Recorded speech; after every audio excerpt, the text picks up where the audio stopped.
You'd see her out there digging with a flashlight. Others claimed she wore her wedding ring on a chain around her neck and kept it in a locked drawer with other trophies. One kid insisted he'd seen a police officer pull into the school parking lot, walk straight into her office, and come out 10 minutes later looking pale. It spiraled from there. People said she had a different name before she moved here, that she paid off a detective, that she once slipped and almost called herself by another last name during an assembly. Some even claimed her office phone was tapped by the FBI. It got so bad that parents started calling the school, concerned that their kids were being taught by a suspected murderer. The school tried to shut the rumors down, but it only made things worse. The more they denied it, the more we believed it was true. Then one Thursday afternoon, we were called into an emergency assembly. The gym was packed. Students sat whispering and buzzing with theories. Was she going to confess? Get arrested on stage? Reveal she was in witness protection? Mrs. Winters stepped up to the podium wearing her usual black turtleneck and skirt, but she looked different, tired, her posture less rigid than usual. She waited until the murmuring died down, then spoke into the mic. I understand there are rumors, she said, her voice quieter than usual. Some of you believe I killed my husband. The room went completely still. She continued, he's not dead. He left me 20 years ago for my sister. There was a beat of stunned silence, then a few gasps. One person actually dropped their phone. Mrs. Winters nodded slightly, like she knew it would land that way. They live 3 towns over. They have 3 children. We see each other at family gatherings. It's awkward, not criminal. She paused, then added, the digging in my yard? I grow roses. Competitive roses. I've been state champion 3 years in a row. There was a flicker of something on her face. Not quite a smile, but close. After a moment, she stepped away from the mic. That's all. You may return to class. We filed out of the gym in stunned silence. Just like that, the rumor died. People tried to revive it, but it was no use. Truth was weirder than the fiction and way less dramatic. After the assembly, Mrs. Winters started changing. Slowly. She smiled more. Not a lot, but enough for... You ever fully hated someone after only meeting them once? This old man in his 70s who I've never seen before showed up at my door, and when he told me why he was here, I seriously considered ending his life there and then. You see, when I was a little kid, I had this uncle named Andrew who had peculiar sexual preferences, to say the least. I was 7 years old when he cornered me in the closet and did whatever he wanted. Parents were, but they were too busy arguing downstairs to notice their child getting R-worded 20 feet away from me. I remember it hurt to sit down in the following days. When I approached my parents to tell them about it, not only did they not believe me, they gave out to me for making up such disgusting lies. In fact, they even invited Andrew over again that same weekend, specifically so I could apologize to him. I remember trembling in fear at the dinner table, being 7 years old, surrounded by 3 intimidating adults all looking down on me. I ended up saying sorry to Andrew. My parents too chimed in to apologize to him on my behalf. Well, as I'm sure you can guess, Andrew did it again that same visit, in that same closet. We were both gone for maybe 5 minutes, yet somehow, my parents never put the 2 and 2 together. Funnily enough, it was my teacher who noticed first. She asked me why I wasn't sitting down in my chair, and I just broke down. I asked her if I could whisper it to her, and I saw her face drop. She took me outside and kneeled down, and I just started crying. I told her about Andrew, about how my parents didn't believe me, and I remember asking her to please believe me. She called the cops on the spot. Before I even knew it myself, I was being taken in for questioning. The cop asked me to explain with action figures what exactly happened. Other than that, I don't remember much.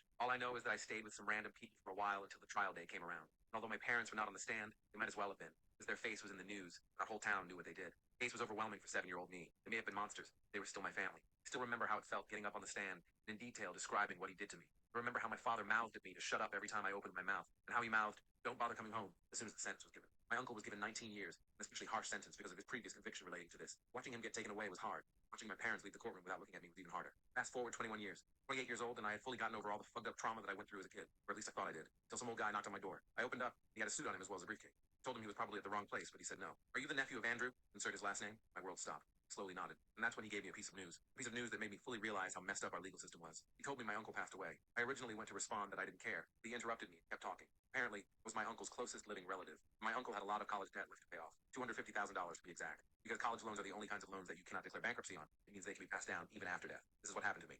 Thanks to our amazing legal system, I now had to pay off $250,000 in college loans. The man who molested me as a child repeatedly ruined my life. He just stared at the guy in the suit, told him flat out I would not be paying. Told him what my uncle did, thinking it would persuade him. But he didn't even flinch. He told me he flat out didn't care. He told me my uncle could have unalived my firstborn for all he cares. I had to pay. And if I didn't, I'd be facing 10 years in prison. I couldn't finish the full story here. It is on my channel and If you could go back to Roblox's beginning, what would you do? Some might buy Blaze. Now that might sound weird to a lot of you since we have Roblox Premium nowadays. But the thing is, getting Bonus Club back then also gave you exclusive packs that you can't get anymore, making them pretty cool to have. But the most important thing is that you could get Lifetime Bonus Club back then. So not only would you be generating infinite Robux over time, but you would still have it even today. However, I bet a lot of you would recreate a popular game. Now, this might initially sound pretty smart since you would be the first to make the game, like Murder Mystery 2. But keep in mind, Roblox's engine was much less advanced than it is now. And plus, it would be far from the cakewalk to recreate a game from scratch. But the best thing is to talk to Roblox admin. You could go back to Roblox's beginning. What would you do? Some might buy Boost. Now that might sound weird to a lot of you since we have Roblox Premium nowadays. But the thing is, getting Bonus Club back then also gave you exclusive pets that you can't get anymore, making them pretty cool to have. But the most important thing was that you could get lifetime Bonus Club back then. So not only would you be generating infinite Robux time, but you would still have it even today. However, I bet a lot of you would recreate a popular game. Now, this might initially sound pretty smart since you would be the first to make the game, like Murder Mystery 2. But keep in mind, Roblox's engine was much less advanced than it is now. And plus, it would be far from the cakewalk to recreate a game from scratch. But the best thing is to talk to Roblox admin. If you could go back to Roblox's beginning, what would you do? Some might buy Bonus Club. Now that might sound weird to a lot of you since we have Roblox Premium nowadays. But the thing is, getting Bonus Club back then also gave you exclusive pets that you can't get anymore, making them pretty cool to have. The most important thing was that you could get lifetime Bonus Club back then. So not only would you be generating infinite Robux over time, but you would still have it even today. However, I bet a lot of you would recreate a popular game. Now, this might initially sound pretty smart since you would be the first to make the game, like Murder Mystery 2. But keep in mind, Roblox's engine was much less advanced than it is now. And plus, it would be far from the cakewalk to recreate a game from scratch. But the best thing is to talk to Roblox admin. You could go back to Roblox's beginning. What would you do? Some might buy Bonus Club. Now that might sound weird to a lot of you since we have Roblox Premium nowadays. But the thing is, getting Bonus Club back then also gave you exclusive pets that you can't get anymore, making them pretty cool to have. But the most important thing was that you could get lifetime Bonus Club back then. So not only would you be generating infinite Robux over time, you would still have it even today.